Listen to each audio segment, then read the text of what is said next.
Everybody. My name is Courtney Baker and I work for the Associated General Contractors of Virginia. Today, our webinar is going to be on post-COVID planning, PPP loans, audits and investigations, mitigation strategies to protect against bankruptcy and collections. Today, we're joined by three experts from Miles and Stockbridge to talk on the matter. Miles and Stockbridge is a leading law firm with offices throughout the Mid-Atlantic region. The firm's more than 220 lawyers help global, national, local, and emerging business clients preserve and create value by helping them solve their most challenging problems. Its construction industry team represents general contractors, subcontractors, owners, suppliers, and sureties in all aspects of construction law, including contract drafting and negotiation, mechanics liens, bid protests, and litigation, arbitration, and mediation of construction claims. Before I introduce you to our panelists, I do have a few features on the webinar for you to be aware of. Everyone is going to be muted throughout the duration of the webinar with the exception of our panelists. However, we do encourage you to send comments and questions using the Q&A button down at the bottom of your webinar screen. You'll see a little toolbar that says Q&A. You can type your questions and comments there. And then throughout the course of the webinar, certainly by the end, we'll be sure to address all those questions. Today we are joined by Holly Drumheller-Butler, Jack Robb, and John Farnham. So Holly counsels domestic and international companies in commercial litigation, government and internal investigations, and corporate compliance. Her practice ranges from handling bet the company class action matters to traditional commercial disputes. Holly has significant trial experience, having tried cases in various federal and state courts. She also has conducted investigations in a broad array of sectors and has represented companies in investigations by the Department of Justice, Office of Inspector General, regulators, and enforcement officials. We're also joined today by Jack Robb, who is a construction attorney who has helped contractors and owners litigate and resolve claims for nearly 15 years. He's a former in-house general counsel and regularly advises clients on contracts and other business matters. He has authored numerous publications in the construction industry and has been recognized by Virginia Business Magazine as one of Virginia's legal elite and Law and Politics Magazine as a Virginia super lawyer. Third, we are joined by John Farnham. He is a bankruptcy attorney and commercial litigator. His practice focuses on financial restructuring matters, insolvency law, distressed transactions, and out-of-court workouts. He has experience representing Chapter 11 debtors, bankruptcy trustees, creditors, and other in bankruptcy cases. He represents clients in state and federal courts throughout the Mid-Atlantic. He is an immediate past president and a member of the board of directors of the Northern Virginia Bankruptcy Bar Association. He also serves as co-chair of the American Bankruptcy Institute's Secured Credit Committee. Prior to joining Miles and Stockbridge, John served as a law clerk to the Honorable Ross W. Crum of the United States Bankruptcy Court in the Western District of Virginia. So if you guys have any questions throughout there, again, I encourage you to ask. I think it's going to be a really good webinar. It is the third in a series of 3 that we've held. So if this is the first one that you all are able to attend and you're interested in seeing the other 2, just let us know and we'll be sure to get you those recordings. But for the sake of time, I'm going to go ahead and turn it over to our panelists. Thank you, Courtney. This is Jack Robb. Sheila, can we please advance to the next slide?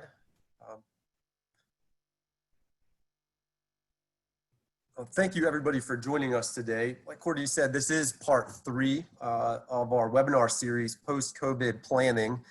In part 1, we covered practical strategies for restarting the job. And we heard from some of the firm's employment lawyers and construction lawyers about specifics for PPE on construction sites.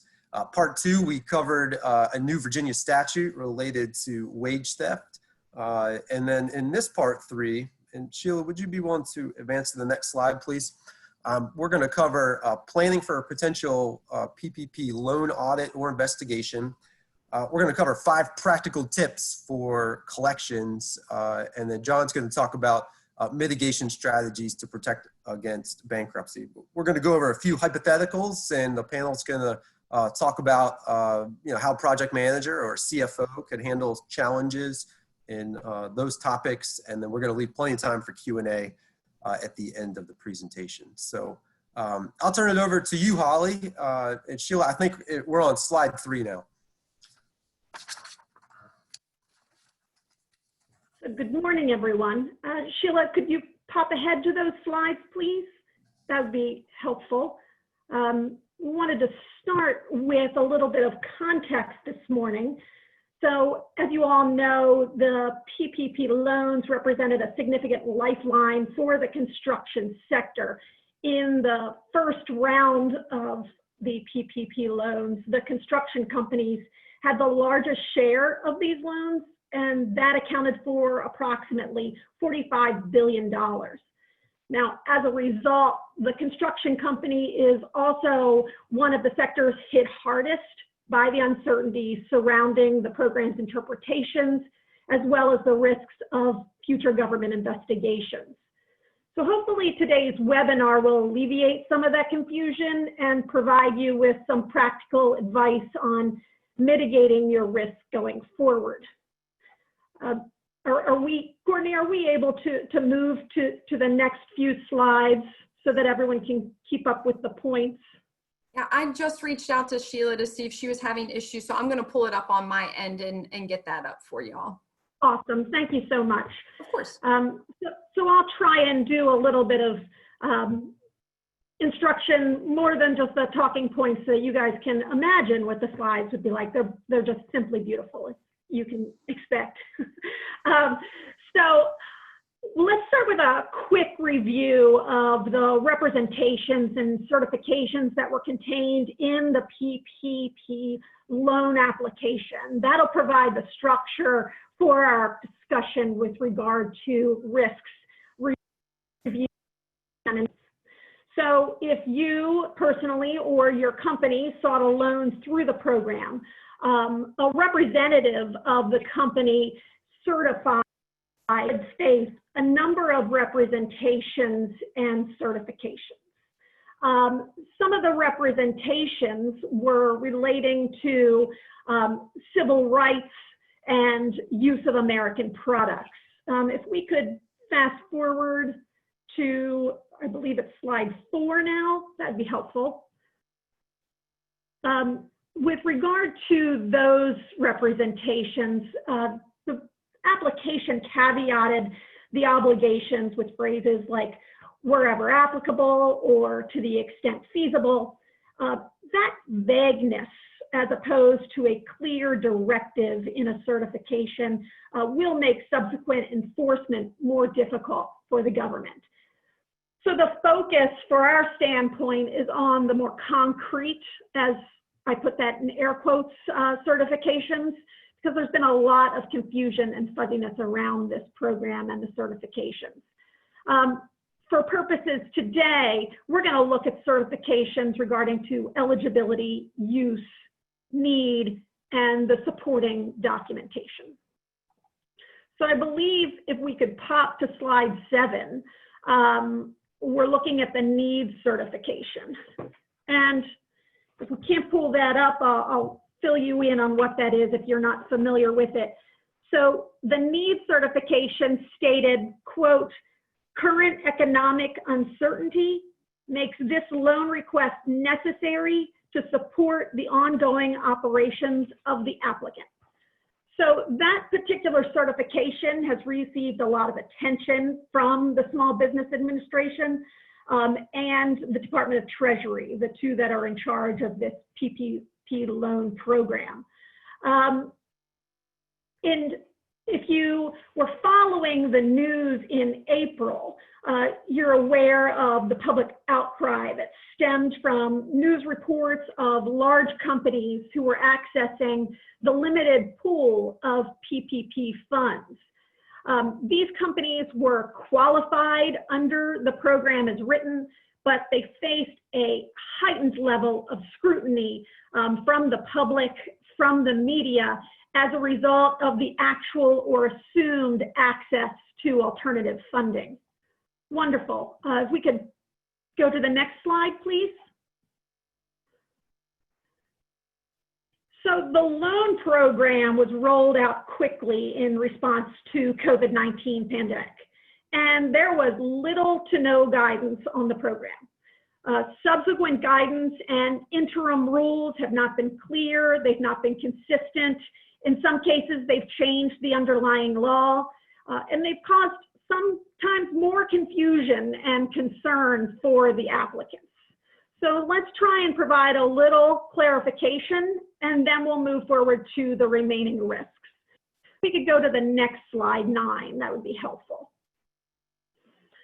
Thank you. So a great deal of concern was caused when the SBA, the Small Business Administration, issued a series of FAQs.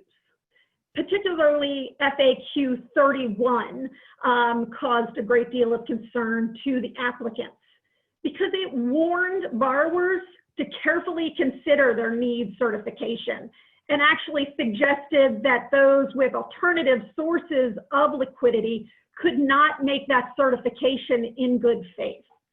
So the reason for the confusion, just to give a little bit of background, is that there was express language in the CARES Act that suspended what's called the credit elsewhere requirement for the SBA loans. So generally that requires lenders to certify to the SBA that a traditional borrower under a 7A program cannot obtain comparable credit elsewhere. So this guidance in FAQ 31 seemed to suggest that for certain borrowers, some alternative test or self-certification were required. So this FAQ provided what we refer to as a safe harbor, and it's safe harbor number 1. Spoiler alert, there's 2 of them, so we'll get to the next one in a second. So this safe harbor allowed borrowers to reevaluate their needs certification. And if they felt that they were going to have this issue with alternative credit, they could return the loan proceeds. Originally, the deadline was May 7th. That was extended to May 18th. And if the money was returned, there was no risk of any type of bad faith determination on that needs certification. And if we fast forward to the next slide and jump ahead in time to May 13th, 2020, the SBA issued another set of FAQs, and FAQ 46 provided another safe harbor. So this safe harbor divided the loan recipients basically into 2 buckets. There's the group of people who received loans for less than $2 million, and those who received loans at or above that amount. So those with loans of under $2 million, the SBA said, we're going to deem those applicants to have made the certification of need in good faith. However, with regard to those who received $2 million or more, we are going to evaluate those needs certifications. And if it was made without an adequate basis, not in good faith, then we're going to ask the applicant to repay the balance of the loan, and they will not be eligible for forgiveness. The perk of this FAQ 46 was that the SBA said we will not refer these improper needs certifications to the DOJ for criminal or civil prosecution. So before you breathe too much a sigh of relief about the safe harbors, understand that there are very definite limitations on them. And if we could jump to the next slide, please. So safe harbors do not provide full immunity. They are not absolute. And there's 3 areas that I want to highlight where there remains some potential exposure. So safe harbors, 1, revert only to the needs certification. They do not provide protection with respect to any other fraudulent conduct in the PPP loan process. So what does that include? That could be false certifications regarding your eligibility requirement, false certifications regarding your period of the company's operation or the number of your employees. And it could be improper use of the loan proceeds.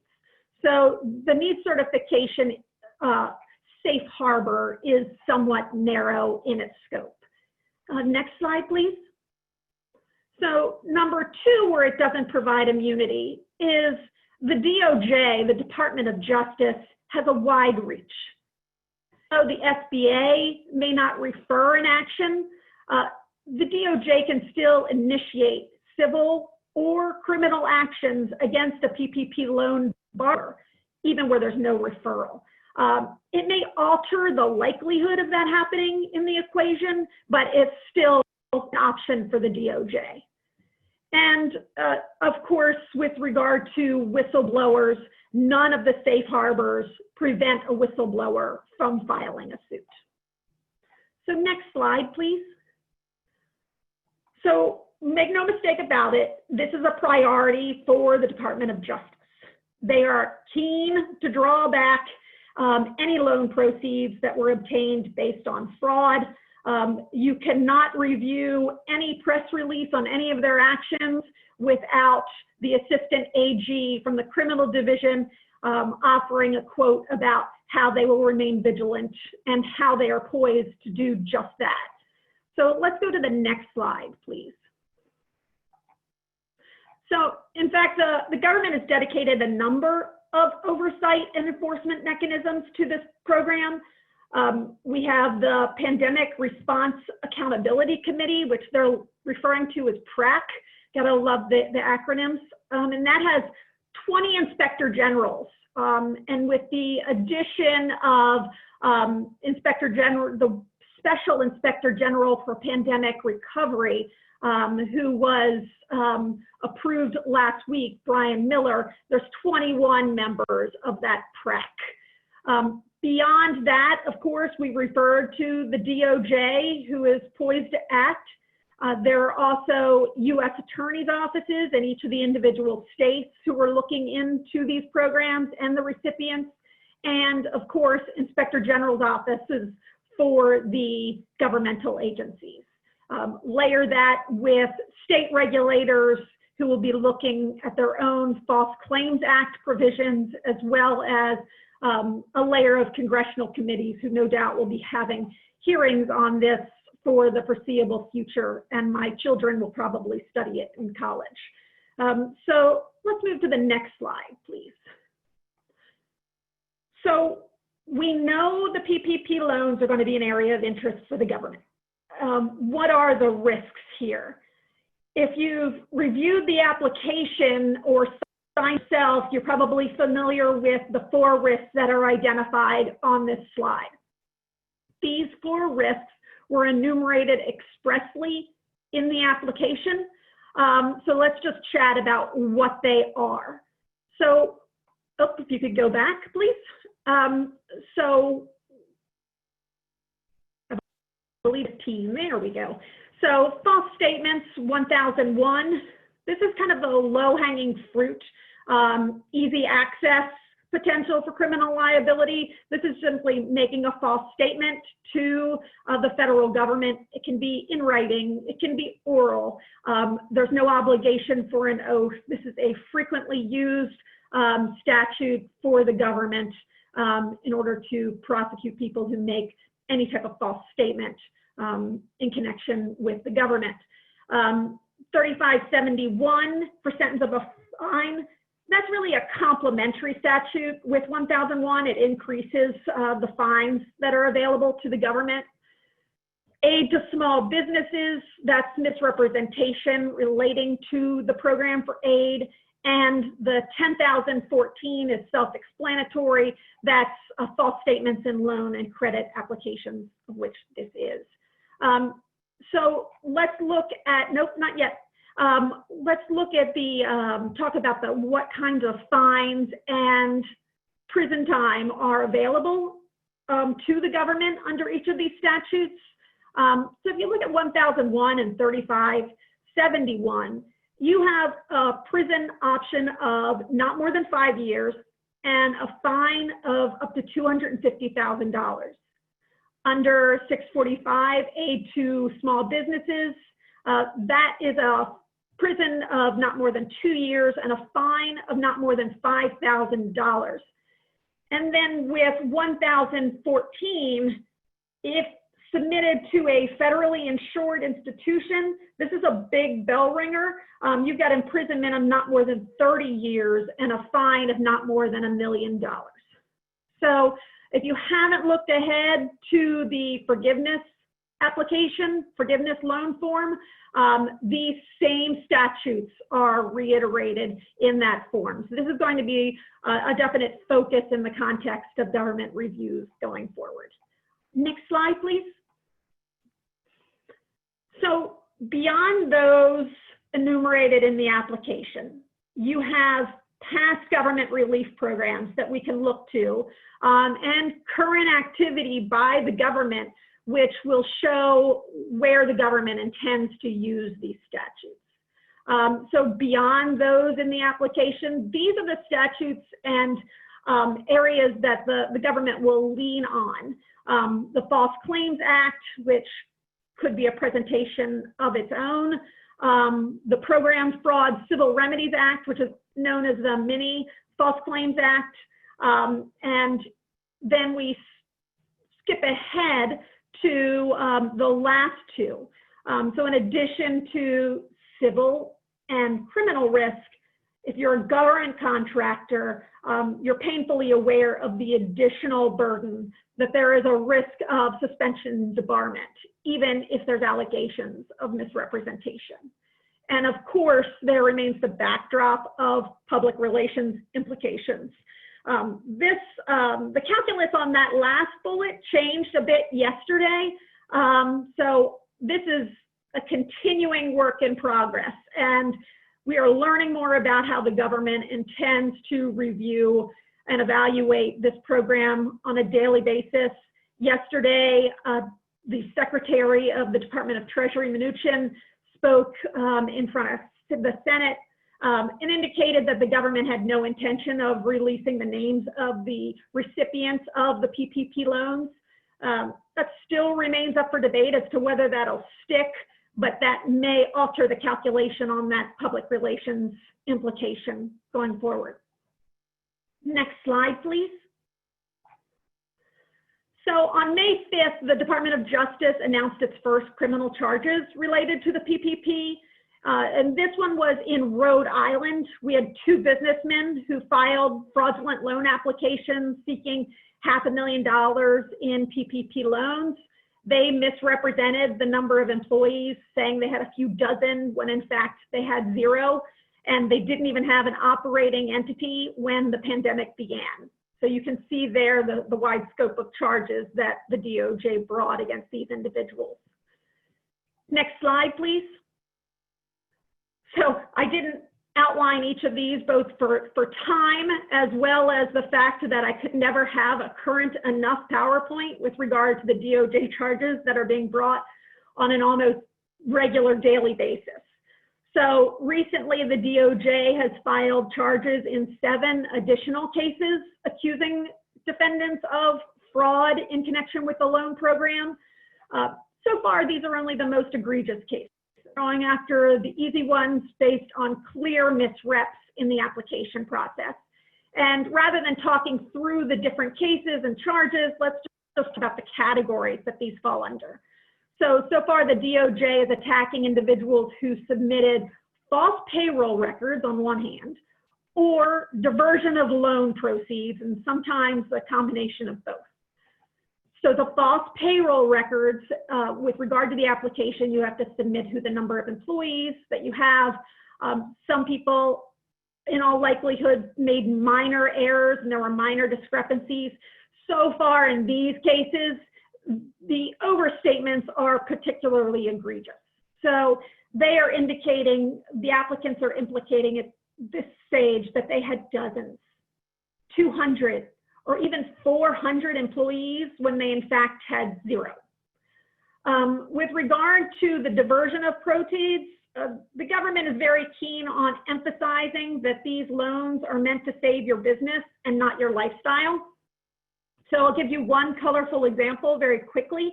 And if you are familiar with this individual that I'm going to discuss, then you are probably far younger and far cooler than I am.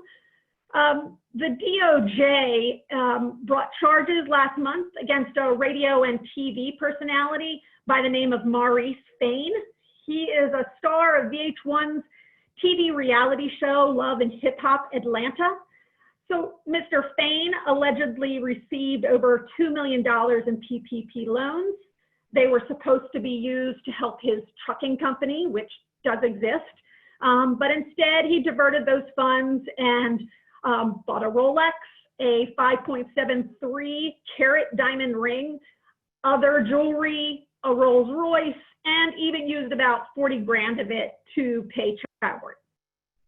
So Mr. Fain's attorney was quick to comment and said, let me read this. He says that there has been considerable confusion among small business owners about PPP guidelines, particularly around the question of whether and how business owners are permitted to pay themselves a salary or take an owner's draw. So you can anticipate that with every investigation and every set of charges, there will be a confusion defense because of all of these changes. So next slide, please. Last one before we move on to you get to hearing someone else's voice. So this is really what you do now. How can you prepare in light of the inevitable reviews by the government and the investigations that will be forthcoming? And how do you put your company in the best position to respond? So recognize that time will pass and memories will fade before any potential SBA review or government investigation will take place. Most of the SBA reviews will be in connection with you seeking forgiveness of the loans, so that will be some time out into the future. And you need to look forward and put yourself proactively with documentation and actions that I've outlined here. So you're going to anticipate scrutiny. You want to maintain certain documentation that you've already submitted. Any of that should be maintained, and any of your certifications that have been made, you should document the basis for them now. Moving forward, you want to closely track your expenditures, and you want to keep a careful eye with regard to employee complaints, which should come back as whistleblower complaints to the government directly or in their own qui tam relator suit. Any complaints regarding receipt and use of fund proceeds are ripe for a False Claims Act litigation by a whistleblower. So with that expedited and speedy review of the PPP loan process and the risk going forward from a government, I'll turn that over, I believe, to Jack. Thanks, Holly. That was great. We're gonna, AGC is gonna circulate the PowerPoint presentation to the attendees today, so everyone can have additional time to study the recommendation slide especially. So Sheila, could we please move to the next slide? So as part of our post-COVID planning, in addition to the PPP loan process and audit and investigation process that Holly covered, as John and I and our partners look to the fall and the end of the year, we're beginning to see and continue to anticipate financial challenges, particularly in the construction industry. So I thought it helpful to very quickly review 5 practical tips for collections that I use in my practice and counsel my clients. So Sheila, could we turn to the next slide, please? And when we talk about collections, I really put it into 2 buckets. So you're either collecting money for work you have done. If you're the general contractor, that's your pay applications from owners who are having cash challenges or lending problems. And then you're also thinking about collecting money from people who made you promises but did not keep them. Typically a supplier or a subcontractor that you have under contract, because of the choppy waters created by the financial stress, you know, is unable to meet those promises. Sheila, next slide, please. Thank you. So tip number 1, and these tips are really practical, specific tips. do not overpay percent complete to subcontractors. If you're a CFO or a project manager for a construction company, you are looking for leakage on your construction project. We are in a recession, and in a recession, you must guard your cash to make sure that you can meet your obligations. So we already see this happening. Subcontractors could create positive cash flow on a project by billing or requesting payment for more percent complete than was actually performed, trying to get advances of cash for the purchase of materials. Take a hard look at each pay application. You know, if the pay applications are significant, have in-house or third-party inspectors. Banks do this all the time. Take a look at the percent complete. You know, make sure that when you pay a pay application that you have confidence that the work has been performed and that the money that you're paying to the subcontractor is going to be used to satisfy the subcontractor's obligations and not be money that the subcontractor will use for other things, resulting in lower tier subs and suppliers coming back to you and asking for payment. Understand that in Virginia, and this is a challenge for a lot of our clients, if a pay application is misrepresented, it's a breach of contract action. Virginia courts have been clear that because the submission of a pay application is part of the contractual obligation, there's no independent cause of action for fraud associated with that misrepresentation in Virginia right now. So your remedies are somewhat limited if you find yourself in this challenging circumstance. So tip one, take a look at those pay applications, and if you're going to let cash go out the door, be very confident that the work has been completed. Courtney, next slide, please. Tip two, know when and how to amend your contractual claim requirements. There are lots of articles and webinars right now about delay caused by the pandemic and the slow restart to the job. The number one way in which your business could be impacted, I think, in a negative way is by waiving your payment rights to claim delay by failing to comply with specific requirements in the contract to give notice of an event within a specific time period, right? Most contracts require detailed notice within X days of the events giving rise to the delay. It's a challenge when the event giving rise to the claim is ongoing.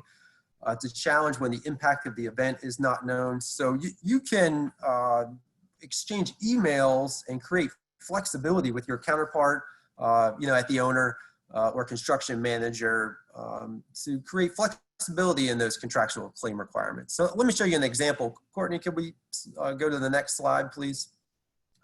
Emails are great ways in order to create a record so that down the road, when you have all the information and you do submit a formal claim, the contractor or the owner can't come back to you and say, look, you needed to have let me know about that, so we're going to deny your claim on that basis.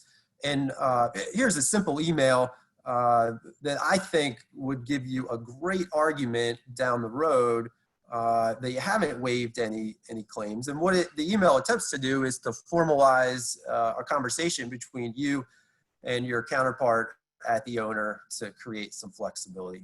So the email is in the PowerPoint, and we'll send that around. But using emails like this can create that record, and that is something that you need to do now. It's uncomfortable to do it. But if you phrase it in a way that makes clear you're just trying to paper the file and you want to get the job done and want to have a clear understanding, my experience is that, owners and others appreciate, this kind of clarity rather than leaving things uncertain and then down the road, it's a little different than what you thought it was going to be. Courtney, next slide. Tip three, tell the debtor, the person who owes you money, what you will do and then do it.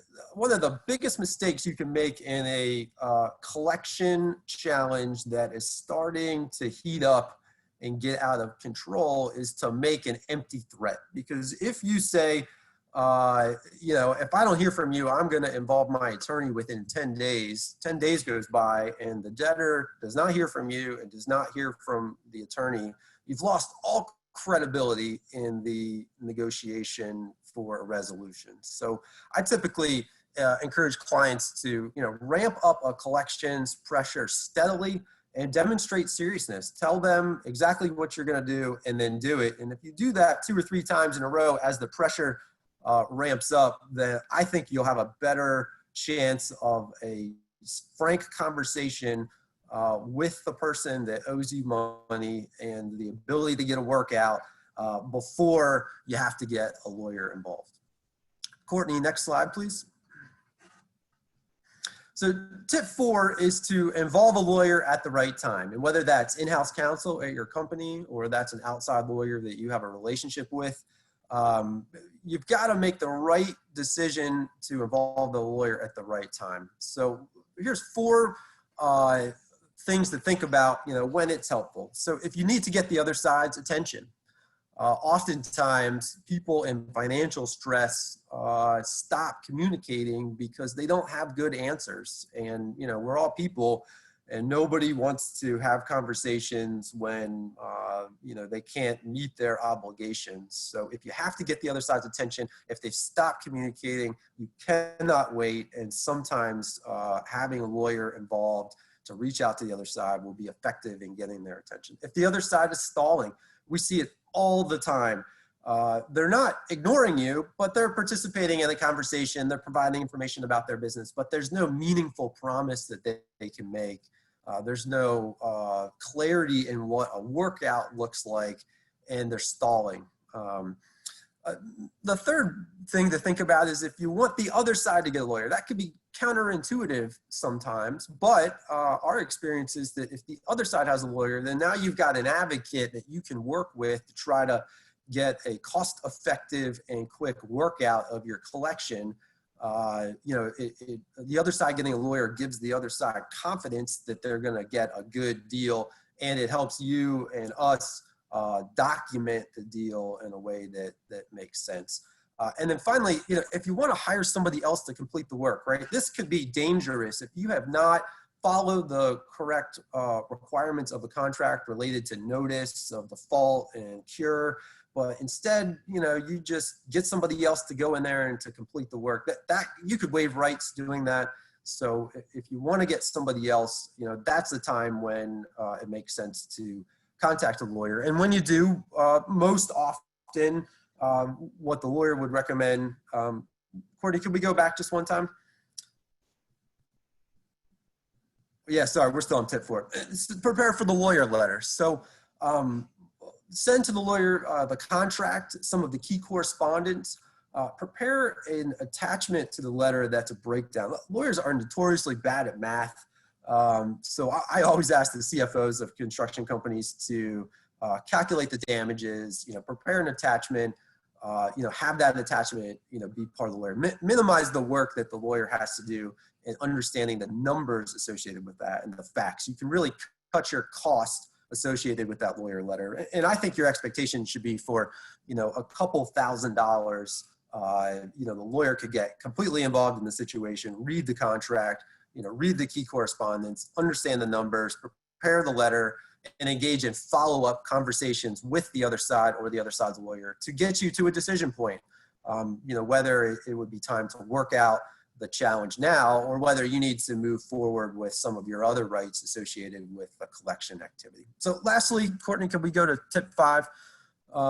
Is to set a budget, right? Balance the cost of collection with the chances of recovery. You have to understand what a judgment actually is. So if you go to court and you prevail in court while in motion or trial, what you get is a judgment. And a judgment is a piece of paper that lives in the courthouse that says that company A owes company B money, or person A owes person B money. And that is half the battle. Taking that judgment and executing on that judgment to collect on assets and actually get paid can be just as expensive as the process of obtaining the judgment. So before you decide to spend a lot of money going after creditors, do some thinking. Look for other creditors, dig into the assets of the business, and where possible, I always recommend a workout. It may not be the fair result for you, but it may be a good business decision. And you can work to replace debatable obligations with simple obligations. And what that means is, if you've got a contractor, a subcontractor who promised to perform work and they did some work, but it does not meet the specifications, well, now you've got a whole debate about whether the work that they did met the specifications, and experts get involved, and you have to try that case, and maybe it's tried to a jury. That is a really hard road. If you could reduce that obligation to a promise to pay from the subcontractor, in a perfect world with a personal guarantee, and if that subcontractor fails to make the payment set forth in that payment plan, maybe there's a confessed judgment note. There are things that lawyers can help you do to really smooth the path to collection so that you can make it more simple to collect. So those are some tips. If you find yourself in real challenge, you're going to need somebody like John. So John, if the workout conversations are not going well and you start to think about somebody owing you filing bankruptcy, or if your company, based on circumstances, has bankruptcy, I'll turn it over to you and help folks decide how to move forward. Great, thanks, Jack. And Jack's correct. The goal today was to really walk through the 3 steps that we may find ourselves in these days. Start out with the PPP loan, where a number of companies we may be working with or interact with get that relief, but that doesn't necessarily mean that all of those are going to get the relief that they needed, or that's going to provide the solution they needed. The next step is really, addressing the collections issue. That's, when the PPP loan may not be able to be used for paying down some of the debt of a company, or kind of some of the day-to-day costs that would involve paying you. So that's where the collections aspect comes in. And the bankruptcy overview here that I'll get into, really dovetails nicely with those, because when you're getting into the workout scenario, when you're dealing with collections, you don't have to necessarily delve too far into the bankruptcy realm, but understanding how the process works and the tools that a debtor has to help itself, those tools necessarily oftentimes can be difficult for the creditors involved and affect everything there. So the overview of my presentation is here. It's going to really be that the first couple of slides are going to focus on the warning signs and some basic concepts in bankruptcy that I think a lot of folks are probably at least high level familiar with. And then primarily we're going to delve into, after that, different concepts that come up a lot in bankruptcy, and the idea of how to get paid and protect yourself in bankruptcy. There's a lot of different tools in bankruptcy too. When I talk to clients, I oftentimes use the term bankruptcy dollars versus real dollars, and bankruptcy dollars tend to be very few pennies on the dollar. So we always try to focus on how to get you paid in real dollars and get you paid quickly, and try to figure out how that's going to happen and get you the relief that you need. And there are a lot of tools that are out there. So if we can move to the next slide, please. Jack did a great job focusing on, when we talk about collections, once we're into that scenario, that's obviously a warning sign that there's going to be some issues potentially with that project partner, either somebody up the chain or below the chain with you. My thoughts here are really, look, we can all focus on the macro and understand what's happening on the macro, but that's really just a cue to then focus more on micro issues, more project, or if you're dealing with a contractor on multiple projects, a contractor-specific analysis to make sure that contract party is doing what it needs to do, and to look out, maybe be extra vigilant to look out for issues that may pop up with that contractor. I think on-site observations, their ability to meet their obligations, timeliness, as Jack said, if they're going quiet in discussions with them about different issues, that's always a telltale sign that there's an issue. Oftentimes they're trying to ignore the situation with you, or at least punt it down the road. So if we can move on to the next slide here. So very high level, and I think most people are familiar with this. There's a lot of different types of bankruptcy, but the two main paths from a corporate standpoint are Chapter 7 and Chapter 11. Chapter 7, the company ceases to operate. Day-to-day control immediately goes to a bankruptcy trustee. All of the assets of the debtor are now in control of the Chapter 7 trustee. It's going to be a liquidation case. The business is going to cease. It will not move forward. There's some very, very minute exceptions to that, but they're really not ever worth talking about, because I think I've only seen it once or twice where some different contracts may be performed by a Chapter 7 trustee, but that's such a rarity. Chapter 11 is designed to be reorganization. The goal generally is for the business to continue. In recent times, that has really become, oftentimes, in some cases, the business does reorganize. Oftentimes, it becomes a structured sale of a going forward business to a new co that effectively is the same as the old co, but it allows it to be a very quick sale. So you might find a stalking horse bidder that comes in and says, I want to get into this trade or this, construction contract type business, and they get into it by buying the business. You can also buy. Typically, it's not the business as a whole. It's just the majority of the assets. And what that does is the business can go ahead and move forward, and we're left dealing with what's going on, collecting money from the estate thereafter. Two quick notes about the Chapter 11 process as well. Typically, it is the goal is to be a reorganization. That doesn't prevent the case from turning south and turning into a Chapter 11 liquidation case. It doesn't necessarily have to be a Chapter 7. Obviously, filing Chapter 11 doesn't mean you're going to be successful in it, but it's much better if you're going to file 11 to be successful in reorganizing. There's also been some recent legislation, and today's goal is really to focus on the creditor side of this, but just to make everybody aware, because it will affect the creditors as well.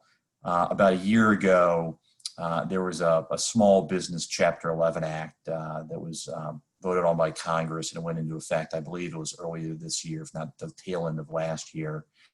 And that provided a much more concise and streamlined process for what it was deemed as a small business to get in, try to reorganize with a plan, and then get out of bankruptcy. And if the plan doesn't work, there's a liquidation. That's a tightened time frame.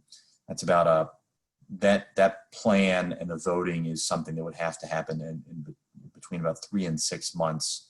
And the small business under that act, at least when it was initially passed, was about $2.5 million. The goal is, if you're truly a small business, you can get in. There's some extra tools in that legislation, and then if you're going to be able to emerge out of bankruptcy, it's a quick process to avoid what can oftentimes be a somewhat costly process if you're a debtor, and the cost oftentimes is reflected, goes up equally with the time that you're in bankruptcy. That has actually changed for about a year under the CARES Act. So the CARES Act, of course, is what put in some of the legislation that we're all familiar with now. But importantly, there was a provision in there that increased the definition of a small debtor. Beforehand, it had been around $2 to $2.5 million. So if you're a small business that owns real property or has significant assets on site, you may quickly get to that number. But the CARES Act increased that number, I believe, to about $7.5 million. That encompasses a much broader grouping of potential debtors. So if you're a creditor, that's important to know because that's definitely an option for smaller businesses that may have said, I don't want to go into Chapter 11. It's expensive. Maybe it's a process I can go into to reorganize now that allows kind of medium-sized, mid-sized businesses to go in, and it's a quick and from their perspective, cost-effective method of filing Chapter 11 and getting out of it. So if we can go to the next slide here. Okay, we all know what the automatic stay is, I think, if we've ever dealt with bankruptcy before. General rule here, the number of different exceptions, but basically if there's an issue with the person who owes, if somebody owes you money and they file bankruptcy, your collection action has to stop. There are different ways to collect money from the debtor, not just filing a proof of claim, but effectively that lawsuit you may have to collect, that process you're taking to go after them, the threatening letters you're sending, they should stop, and you should deal with it in the bankruptcy court. The idea of bankruptcy is to say, look, we're all here and we want to deal with it in one form, and that's one of the major tools for a debtor is the automatic stay. It also stops the non-debtor from terminating a contract. So even if you've got a contract that has a breach provision in it and the breach continues post bankruptcy, at least for a time being, you can't just say, look, the contract's terminated. You have to file a motion for relief from the automatic stay and demonstrate that the contract should be terminated. And there's some rights the debtor has. And importantly, and this will be a big concept, it's a very big concept in construction, it's limited to the debtor's property. So the debtor has property on its, if it owns real property and there's a third party's property on site, or goods have been delivered but title hasn't changed, the automatic stay only relates to the debtor's property. So that's an important concept, particularly in the construction industry. You can move on to the next slide here. Okay, so one of the major issues is how do we deal with construction contracts in bankruptcy? And all of these contracts are going to be known in the bankruptcy world as executory contracts. That's a fancy way of saying you both have obligations under the contract to the other. And I'll just walk through these different concepts here. I'll actually start from the bottom up. In a lot of contracts, and frankly, I'd say almost every contract I see, and I feel like there's some sort of, termination on bankruptcy, on the filing of bankruptcy, or breach by the filing of bankruptcy. Those clauses are invalid. The law is very clear. They mean nothing as it relates to the debtor. Now that's an important concept here. Some contracts, of course, there may be multiple entities involved that are related. There may also be guarantors. If a guarantor files bankruptcy, but the main contract party does not, that could be a breach under the contract and allow you to execute some rights that you have that wouldn't prevent you from going after the other party, the main party here. So that's an important concept, but as it relates to the specific debtor, that clause is meaningless. You'll find also anti-assignment clauses. These are very popular in leases and construction contracts, and they're important. You don't want the counterparty to your contract to randomly assign their rights under the contract's obligations to a third party that you haven't vetted, so you want to make sure that's not allowed. As a general rule, bankruptcy invalidates those assignment provisions. There are a couple of issues here. The first is if you have a contract with the federal government, if they're the owner of the property, there are other federal acts, legislation that will prevent you from assigning the contract. So even though the bankruptcy code says you can, the anti-assignment provision is invalid, the other federal acts out there can prevent that from happening as well. The other issue is it's not a carte blanche right of the counterparty of the contract, if they're the debtor, to be able to assign the contract. You have rights too. You're on the other side of that contract. The question is, what do you do? Even though they have the theoretical ability to do that, you have the right to make sure that whoever they're assigning it to can then perform under the contract, right? If they're a subcontractor that does certain work, and they filed for bankruptcy and want to assign it to a third party that doesn't do anything in that field, you have a right to inspect whether or not they can actually perform under the contract. If they can't perform under the contract, you have rights to object to that attempt to assign that contract. And that's important because the goal is if the contract is assigned, you'll have to continue to performing as you always will.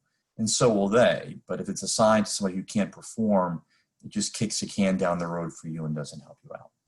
So that takes us back into this bigger issue of contract assumption, rejection, and assignment.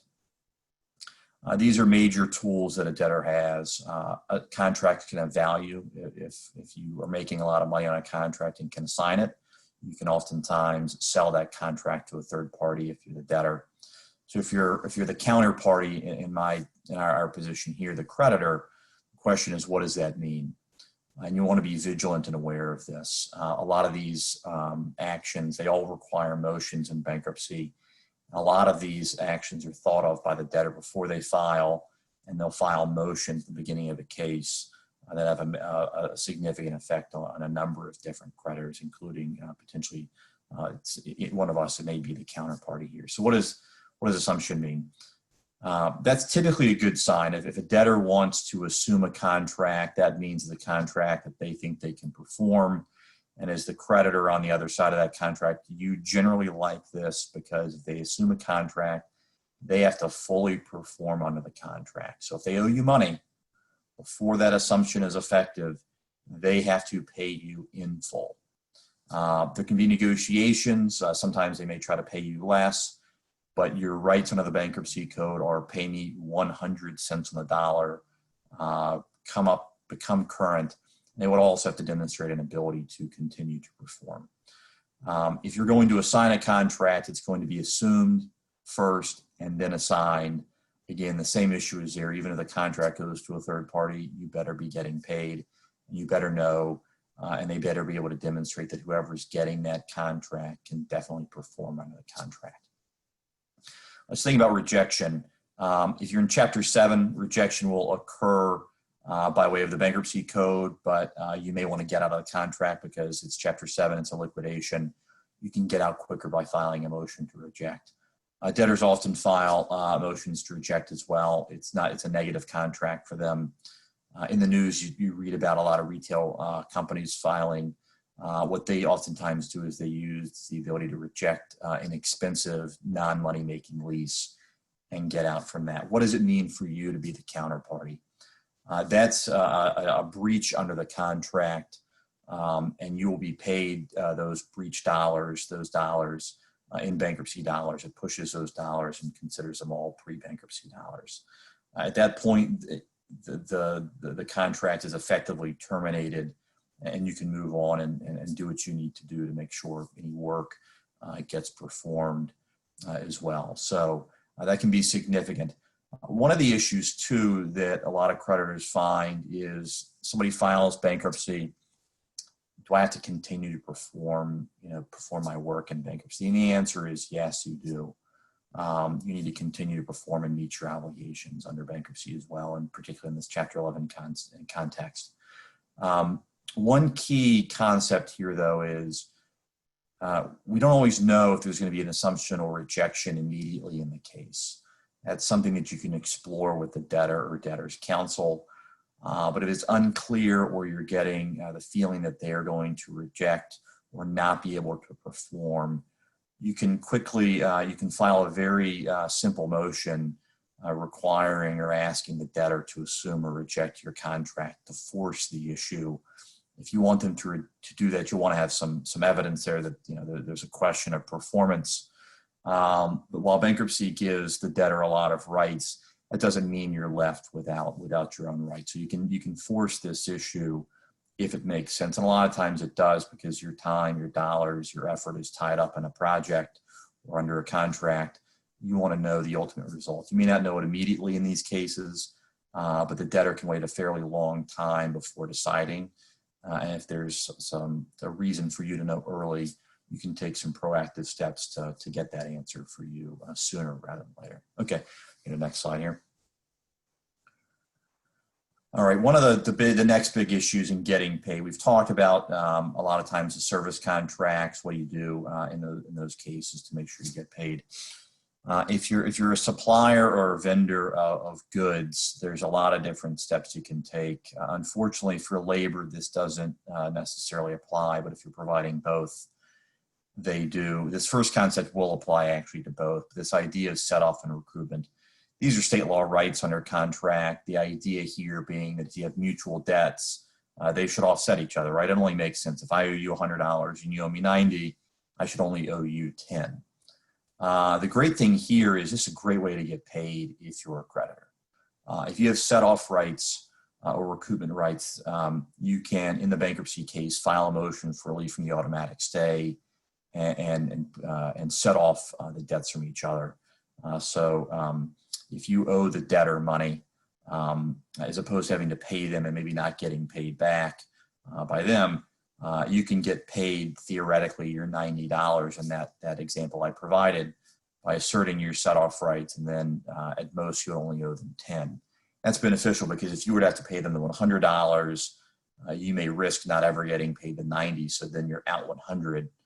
Whereas if you assert your set-off or recoupment rights here, you can reduce and effectively get paid in real dollars, which is bankruptcy dollars for a large portion of what you're owed. Those concepts are a little bit different. The idea between set-off and recoupment is set-off is, I believe it's money owed under the same contract. Recoupment is you have multiple contracts between the two parties, but the concepts here on how to get that done are effectively the same. We don't need to get into the technical aspect there. Like reclamation, again, it's another state law concept that is affected a little bit by bankruptcy. And again, the concept here is, look, you have state law rights and remedies, a lot of what Jack talked about. They don't just stop because somebody files bankruptcy. The code incorporates a lot of these concepts and allows you to still enforce these rights. And reclamation is important. If you're a vendor and you've delivered goods to a project site, but they haven't been used, there's typically about a 20-day period, or depending on the state law, to assert those reclamation rights and potentially get those back. Reclamation is a concept where if you've delivered something to an entity that's insolvent, you can assert those rights and try to get the goods back. There's some proceedings you have to go through in the bankruptcy case, but they're really not complex. They're very straightforward. Get a letter, file a quick motion, try to get it done. Again, that's great for you because as opposed to being out the goods and not getting paid, it allows you to get those goods back. So the next is what's known as a 503b9 claim. Again, it's not very complex once you get into it. When we talk about bankruptcy dollars, there's a waterfall analysis as to who gets paid first. If you're not a secured creditor and don't get paid off of an asset that you're secured from, the top dog is known as administrative expense creditor. It's a creditor that provides goods, typically post-petition, to a debtor. Unless the debtor has major issues, you get paid in 100% real dollars. The idea of a 503b9 claim is if you provided something, if you're considered a critical vendor and you provided goods in the immediate period pre-bankruptcy, you're deemed to also be able to assert that administrative expense claim. And that's really critical because for that 20-day period you have here, you should be getting paid 100% dollars. You just need to assert that claim. And it's a way to really jump out in front of other creditors to make sure you get paid. When the pot's limited, making sure you're at the top of that waterfall in any way that you can is absolutely critical. The key to all of these is not any of them are overwhelmingly complex. Most of these have time limits and you need to assert them. But again, to assert them, it's a fairly straightforward, fairly standard process. It's just something you need to be aware of and rights that you need to assert. The debtor is not going to help you out, right? The debtor's in there to get out of bankruptcy, to reorganize. The debtor's not going to help you out. Okay, we can move to the next slide.